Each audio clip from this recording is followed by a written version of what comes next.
Okay, good morning to Form 5 student. So today we will continue Biology Form 5 Chapter 2 Leaf Structure and Function.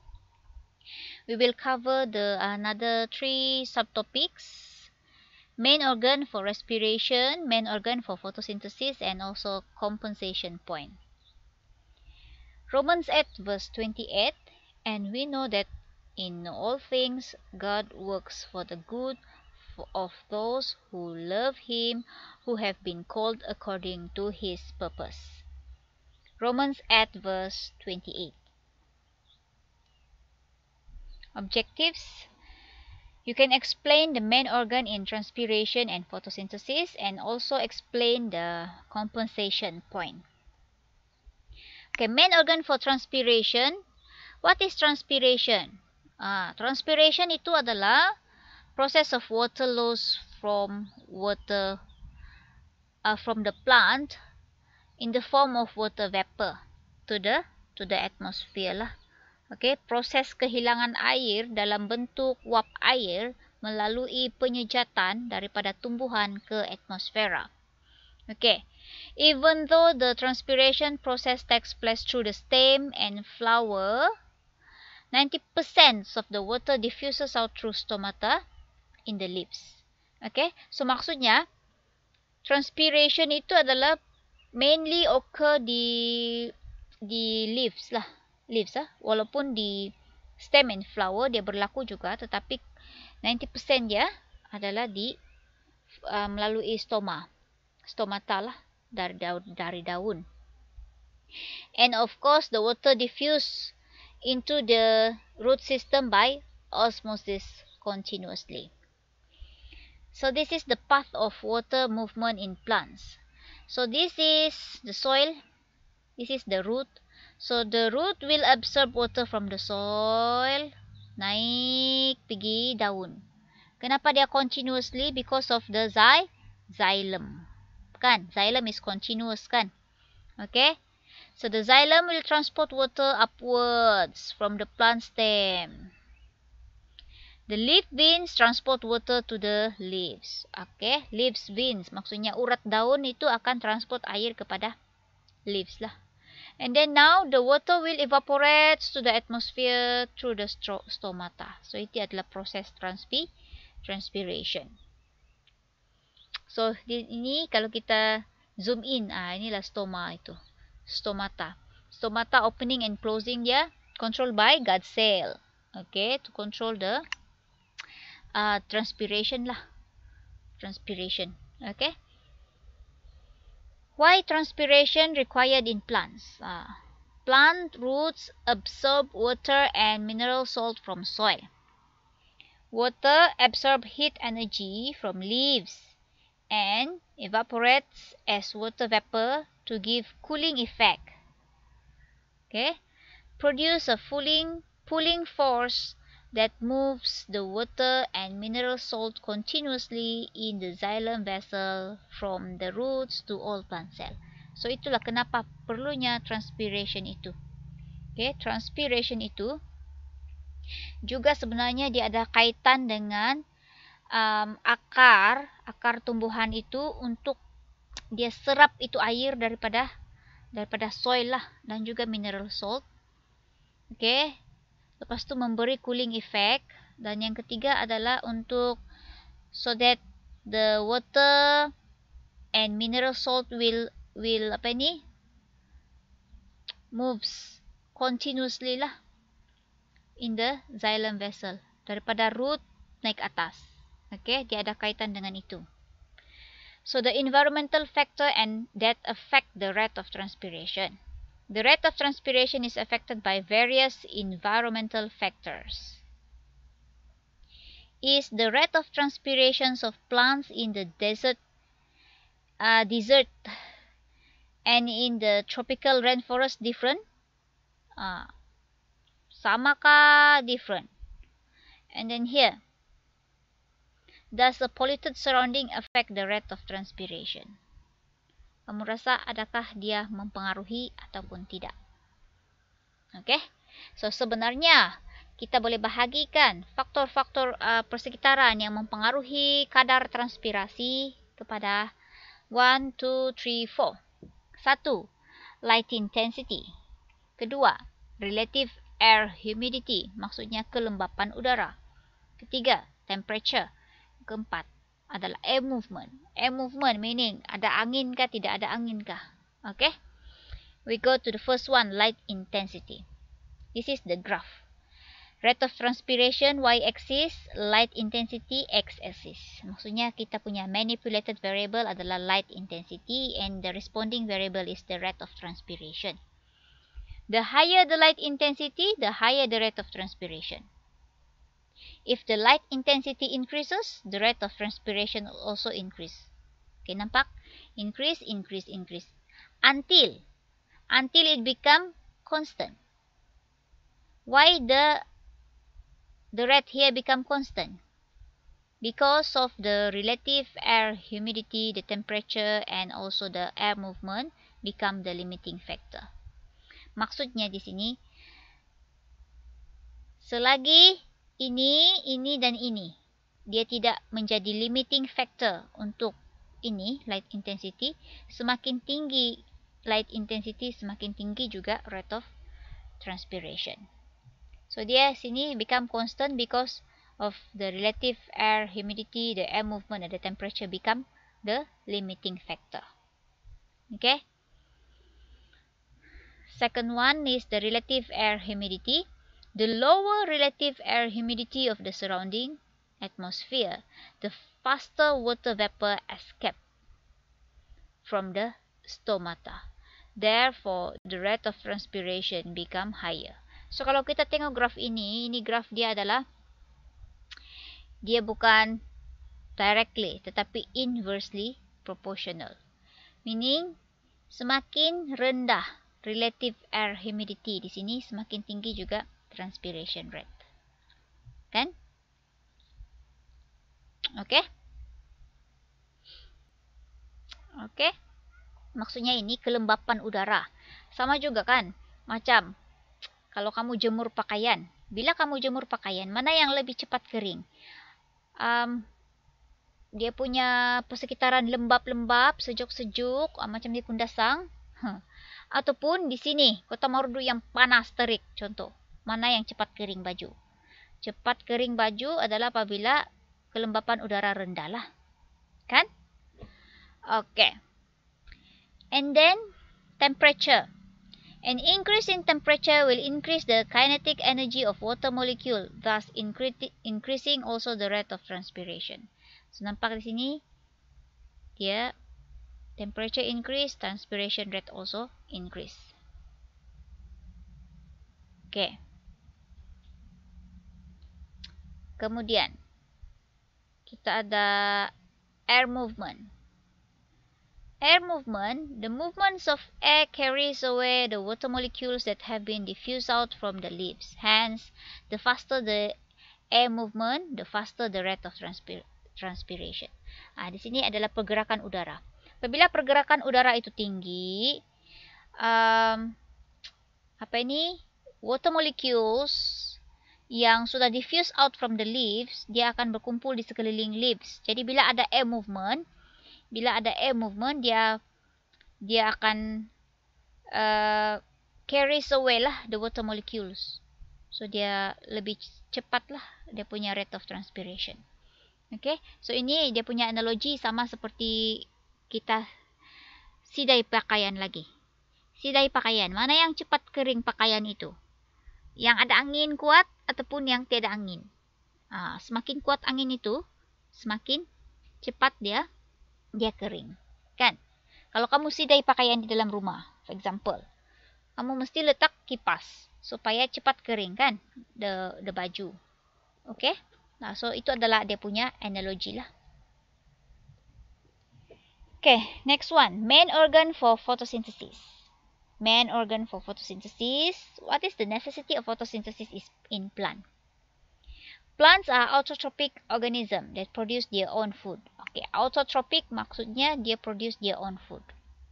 Okay, melalui proses photosynthesis.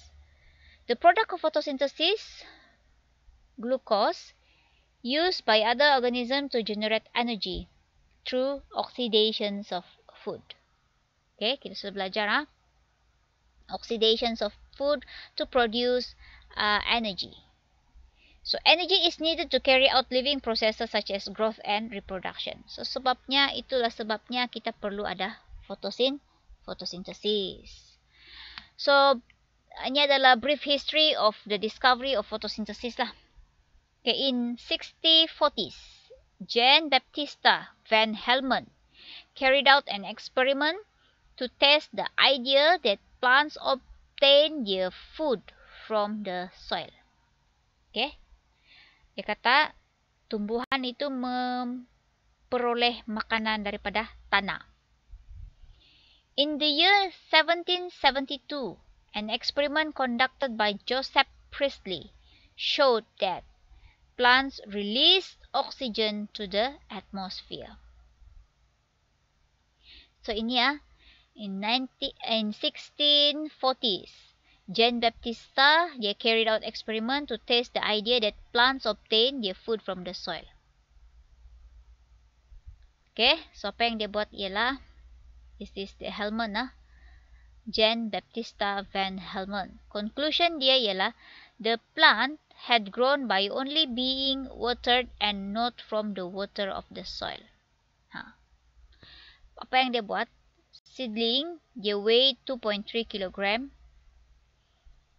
Okay, this one 90 kg of dried soil. Plants was watered for 5 years. Plant weighed 77 kg. And then 90 kg of dried soil. Jadi kesimpulan dia ialah the plant had grown by only being watered and not from the water of the soil. Okay. Itu adalah kesimpulan si Jean Baptista van Helmont. Priestley, apa yang dia buat ialah a rat was placed in an inverted glass jar. The rat died. When a plant was placed inside the inverted glass jar with a rat, the rat lived. So, dia punya conclusion adalah plants release oxygen needed by the rat to continue it lives lah. Okay? So, itu adalah eksperimen oleh kedua-dua saintis ini. The adaptations of the internal structure of a leaf to photosynthesis. Okay, photosynthesis ini daripada Greek words photo, light, synthesis maksudnya arrange together or producing. Okay, photosynthesis needs chlorophyll to absorb light energy from the sun, carbon dioxide from the atmosphere, and water from the soil. So ingat, photosynthesis perlu 3. 1, energy, light energy. 2, carbon dioxide. 3, water. Kemudian hasil daripada proses photosynthesis adalah oksigen. Oksigen is released as a byproduct. Besides the leaf being the main photosynthesis organ, young stem and other green parts of the plants are also able to carry out photosynthesis. So this one is leaf. Leaf punya ni daun punya structure lah. Alright, so we have this one is 1, this one 2, this one 2, this one is 3, this one is 4. Kita tengok apa itu Number 1 and number 3. Number 1 here, number 3 here. Number 1 itu ialah upper epidermis. Yang number 3 ini adalah lower epidermis. Okay. Transparent waxy cuticle on the upper and lower epidermis allow sunlight to penetrate the upper and lower epidermis into the palisade mesophyll cell. Stomata are present in the lower epidermis. In the presence of light, stomata open and allow gases exchange to occur. Okay, ini kita sudah belajar kan? Stomata for gases exchange. Okay. Alright. Palisade mesophyll cell. It packed with chloroplast. So this is palisade mesophyll cell yang sel yang arrange ini vertically ini. Dia mengandungi banyak chloroplast untuk proses fotosintesis. Enable sunlight to be absorbed at the maximum rate. Sebab itu dia ada banyak chloroplast. Chloroplast contain chlorophyll. Chlorophyll will absorb the light energy for photosynthesis. Okay. Spongy mesophyll. Ni spongy mesophyll number 2 ni. Sini Ni. Contain a lesser amount of chloroplast compared to palisade mesophyll, but still dia contain chloroplast. Okay. And then dia punya cara penyusunan sel itu juga bukan pack. Dia tidak pack, tetapi dia ni. So dia ada air spaces between the cell. Okay, so dia contain air spaces that will allow the efficient gases exchange during photosynthesis. Okay, untuk gases exchange lah. Efficient gases exchange during photosynthesis. Seterusnya, vascular bundle. Vascular bundle di sini kita ada xylem dengan phloem. Okay, asal bundle xylem dengan phloem lah itu Vascular bundle maksudnya terdiri daripada xylem dengan phloem. So xylem dia transport water and mineral salt absorbed from the root to the leaf, manakala phloem pula dia akan transport hasil fotosintesis lah, sucrose that is produced by photosynthesis from the leaf of the plant to the other parts of the plant. So this is chloroplast structure. Chloroplast structure sudah belajar form 4 Function dia adalah site for photosynthesis. The chloroplast contain chlorophyll to absorb the sunlight and will be converted into chemical energy, meaning the light energy will be converted into chemical energy during photosynthesis. So chloroplast consists of thylakoids, grana, stroma, and lamella. So dia ada double membrane lah, outer membrane and inner membrane. So kita ada thylakoids. Ini adalah thylakoids. Nampak ni? Thylakoids dia stack. Dia jadi granum. Granum. Grana itu adalah ini. Ini grana. Bila banyak granum, dia jadi grana lah. Okay. And then kita ada lamella. Lamella ini adalah ni macam jambatan ini. Yang connect the two granum. Grana. Okay. Itu lamella. And then stroma ini adalah yang di sekeliling dia ini. The fluid surround the grana. Okay. So, thylakoid is a disc-shaped sac containing chlorophyll. Thylakoid lah yang mengandungi chlorophyll sebenarnya. In thylakoid membrane, there are photosynthetic pigment that will trap the sunlight. Light-dependent reaction will occur in the thylakoid. Granum is a disc-shaped stack of thylakoid. Okay, tadi thylakoid dia stack, dia jadi granum. This arrangement will increase the surface area for optimal photosynthesis process. Stroma is a colorless fluid surround the granum in the nose and the chloroplast. This is the site for light-independent reaction to take place which produce glucose. Okay, light-dependent and light-independent reactions in photosynthesis. Okay, sama ada dia light-dependent atau light-independent. There are two main stages in photosynthesis, which are light-dependent reaction and light-independent reaction. Kita sudah belajar ini dalam form 4 juga serba sedikit kan. Kita ada dark reaction, light reaction kan. Siapa yang kita sudah bentang dalam form 4. So photosynthesis bahagi kepada dua, iaitu light-dependent dengan light-independent reaction. Yang light-dependent dia berlaku di thylakoids, manakala yang light-independent berlaku di stroma. Nyata stroma itu apa? Alright. So ini adalah yang di thylakoids, ini yang berlaku di stroma. So thylakoids, photosynthetic ini step dia, photosynthetic pigments on the surface of the thylakoid will absorb light energy. And then the light energy will excite the electron in chlorophyll pigments to a higher level. The excited electron from the chlorophyll go through a series of electron carriers.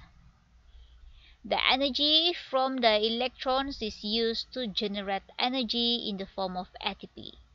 And then eventually these electrons are accepted by the last electron acceptor, which is the NADP+. The NADP+ kemudian combine with H+ from the photolysis of water and form NADPH, which is a reducing agent. Chlorophyll pigment attract electron from water via photolysis to become stable. And then the photolysis is a process whereby water molecules are broken down to form hydrogen ion and hydroxide ion in the presence of light energy and chlorophyll. Ingat tak apa itu photolysis? Proses pemecahan molekul air kepada hydrogen ion dan hydroxide ion dengan kehadiran light energy dan juga chlorophyll. The hydroxide ion loses electron and will form oxygen and water. So hasil dia nanti daripada fotosintesis yang di sini adalah oksigen dan air. Okay? The overall reaction for photosynthesis can be represented by the following chemical reaction. Okay. Sebelum itu kita pergi kepada sini dulu. Light independent reaction yang berlaku di stroma. 5 carbon organic compound fix carbon dioxide gases to form 6 carbon organic compound. NADPH and ATP from the light dependent reaction reduces the organic compounds to glucose monomer. And then glucose monomer condensate to form starch molecules. Then starch granules are stored in the stroma of chloroplast. So ini dia punya overall. Water plus carbon dioxide with the presence of light energy and chlorophyll. They undergo photosynthesis to produce glucose, oxygen, and water. So remember this equation. Remember this equation. So comparison between light dependent and light independent reaction. Okay. Light dependent reaction and light independent reaction. Kedua-dua ini adalah catalyzed by enzyme and takes place in chloroplast. Kedua-duanya. Light dependent produce ATP molecule. Light independent they use the ATP molecule. Okay. Site of reaction di thylakoids. Di sini site of reaction di stroma. Ini dia involve photolysis of water. Yang ini involve the reductions of carbon dioxide. Reaction dia di sini, reaction substance, water, and then dia punya produk adalah oxygen and water molecules. Manakala untuk light independent reaction, reaction substance dia adalah carbon dioxide. Dan apa yang dihasilkan adalah glucose. Boleh Ini adalah perbezaan lah di antara light dependent and light independent reactions. So we go to environmental factors that affect the rate of photosynthesis. Okay, ini adalah yang mempengaruhi kadar fotosintesis lah. The first one is carbon dioxide concentration. The increase in carbon dioxide concentration increases the photosynthesis rate as long as there are no other limiting factors. Okay, for example, temperature, light intensity, and so on. Okay, so ini rate of photosynthesis, ini the carbon dioxide concentration. Tinggi itu carbon dioxide concentration, tinggi juga rate of photosynthesis. Dengan syarat tidak ada limiting factor lah. Bila ada limiting factor, for example, temperature and light intensity, so dia akan berubah lah. Dia jadi constant di situ. So here, figure 2.20. At P, photosynthesis rate is constant. Nampak? Constant. As the concentrations of carbon dioxide increase after P, the rate of photosynthesis will be still the same. This is due to the light intensity become the limiting factor. Okay, what is limiting factor here? Limiting factor is a factor that control the biochemistry process and will change according to the variables. Okay, so ini akan, jika ada ni light intensity menyampuk di sini, so perubahan dia akan berubah, dia constant di sini.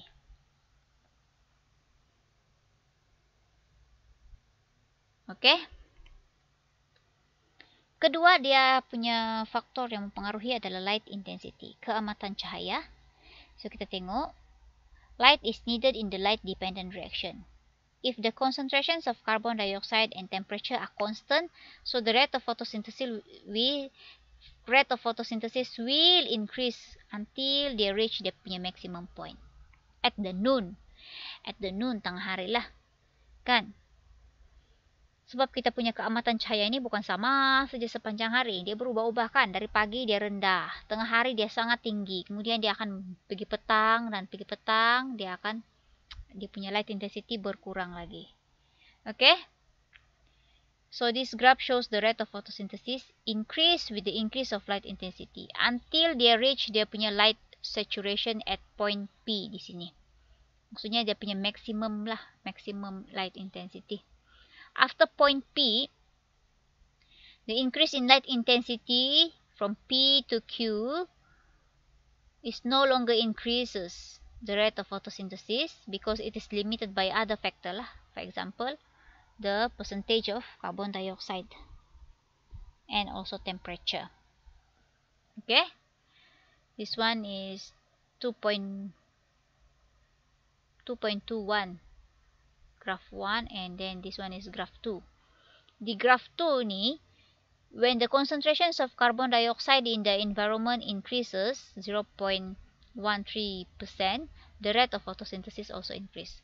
Maksudnya pada keamatan cahaya, at the same light intensity, when we add the concentration or the percentage of carbon dioxide here is 0.03, this one 0.13, dia punya rate meninggi juga.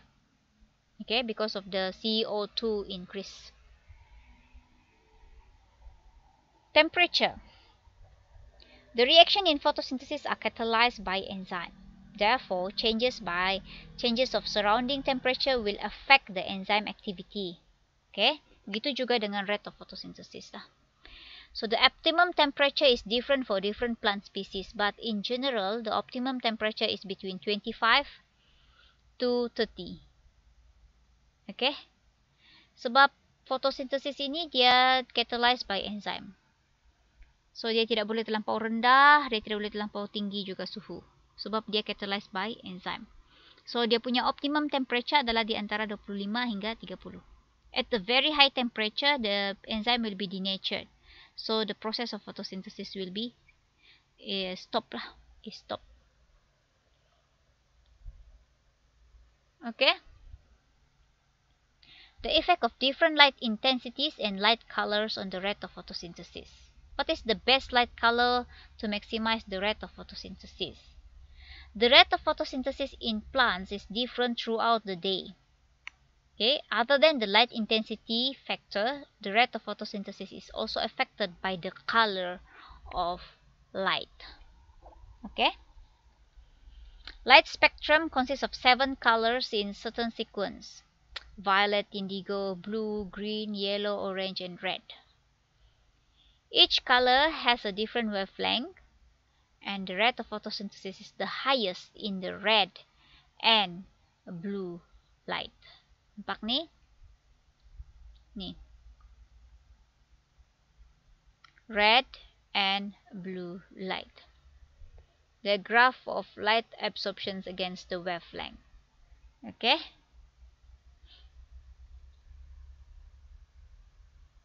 Kalau kita tengok di sini, ni, the absorptions of the light by the chlorophyll, high, blue light. Begitu juga red light. Okay? This is because of all the red light is absorbed by the chlorophyll. The blue light is absorbed by the carotenoid pigment. before being transferred to the chlorophyll. These two lights have enough amount of energy to excite the electron in the light-dependent reaction. Okay? And then, this is the last subtopic, compensation point. What is compensation point? Compensation point is the level of light intensity when the rate of respiration is equal to the rate of photosynthesis. Ingat nih ya. Compensation point adalah kadar keamatan cahaya. The level of light intensity when the rate of respiration is the same with the rate of photosynthesis. So here, at the compensation point, the rate of photosynthesis is the same as the rate of respiration, meaning the glucose produced in the photosynthesis is used in the respirations of plant. Okay? Maksudnya di sini, kan tumbuhan menghasilkan makanan sendiri, betul kan? Dia akan menghasilkan makanan sendiri, yaitu sugar, betul kan? Dia akan menghasilkan sugar, dan dia akan menggunakan sugar itu sendiri untuk dirinya sendiri, betul kan? Okay? So di sini compensation point itu adalah apabila glukos yang dihasilkan oleh fotosintesis oleh tumbuhan itu digunakan oleh tumbuhan itu sendiri untuk mendapatkan tenaganya dalam proses respirasi. Okay? So kalau kita tengok di sini, the uptake of CO2 decreases, the uptake of CO2 increases. So di sini light intensity. Light intensity from low to high. So kita ada graph begini. So this is the compensation point. Kita akan ada satu titik di mana light intensity tersebut,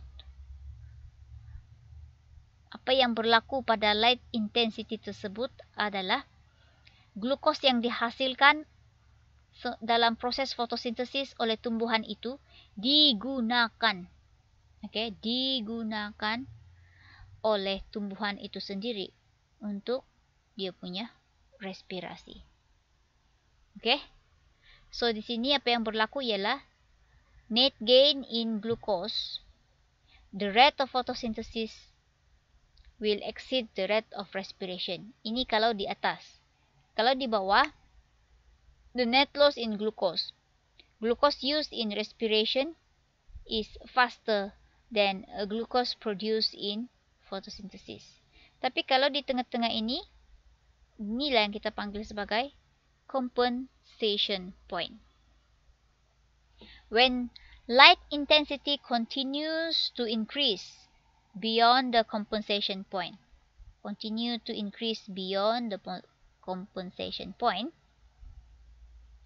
the rate of photosynthesis becomes faster compared to the rate of respiration.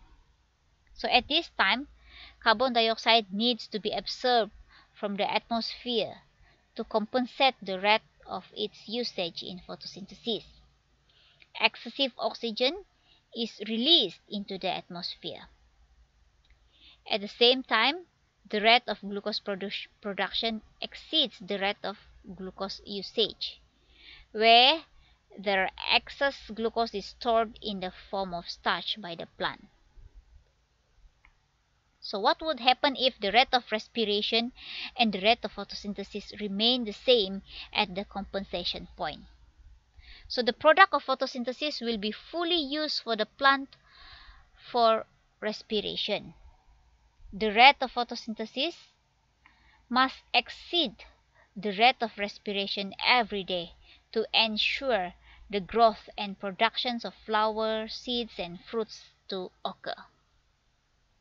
This enables the rate of glucose production to exceed the rate of glucose usage, and the excess glucose can be used for growth and development processes in plant. At the same time, the excess oxygen from the photosynthesis is released into the atmosphere to support us to support other organisms.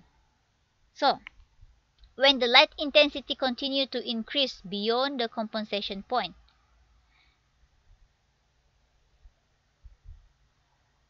dia punya rate of photosynthesis will become faster.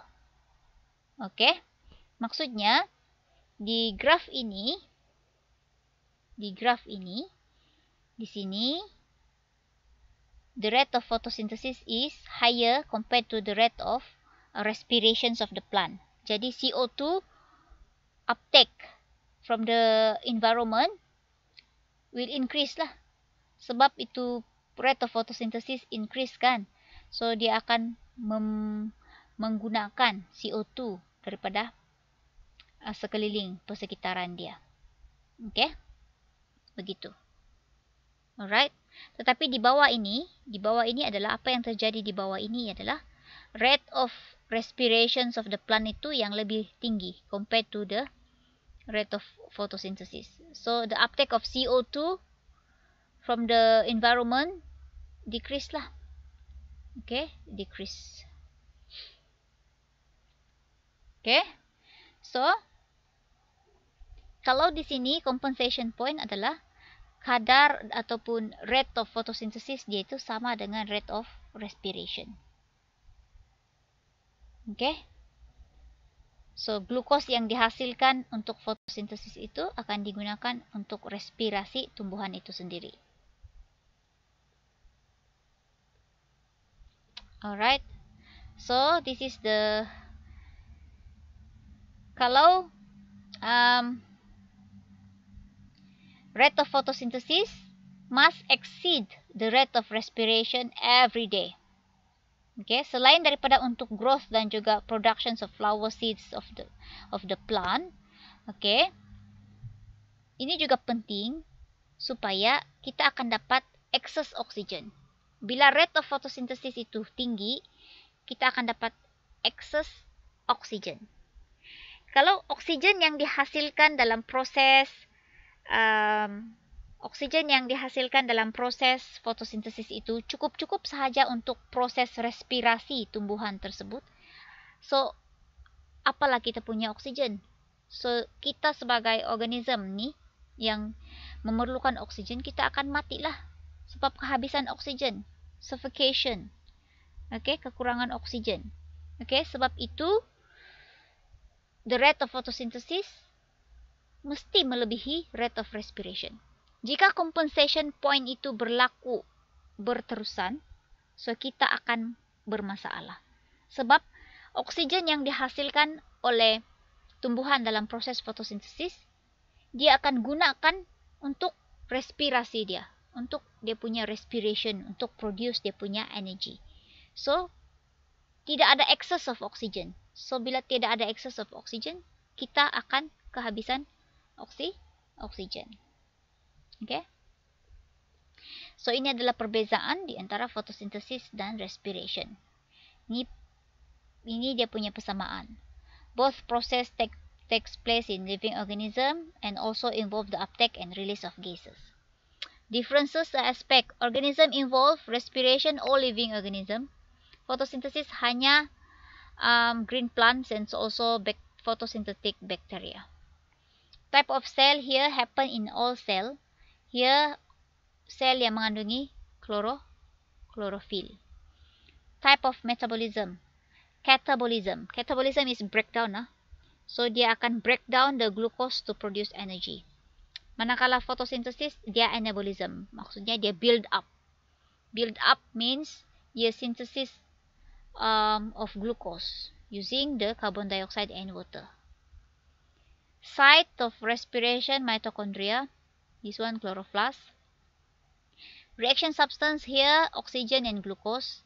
Di sini carbon dioxide and water. Produk dia di sini energy, produk dia di sini glucose. Byproduct dia di sini adalah carbon dioxide and water. Byproduct dia di sini adalah oxygen and water. Energy involvement. Di sini from chemical energy converted to ATP and heat energy is released. And here, light energy absorbed and then they are converted into chemical energy. Light requirement, of course photosynthesis needs light. And respiration, dia does not need light lah. Maksudnya dia berlaku sepanjang masa. Dia tidak perlu ada matahari ataupun ada cahaya dulu baru dia boleh berlaku. So this is the summary in chapter 2. You already learned the leaf structure. Okay, what is lamina, what is petiole, right? The internal structure of the leaf lamina. And then the function, what is the main organ of gaseous exchange, transpiration, and photosynthesis, and what is compensation point. So please do the assignment given, okay, after you finish watching this video. Alright,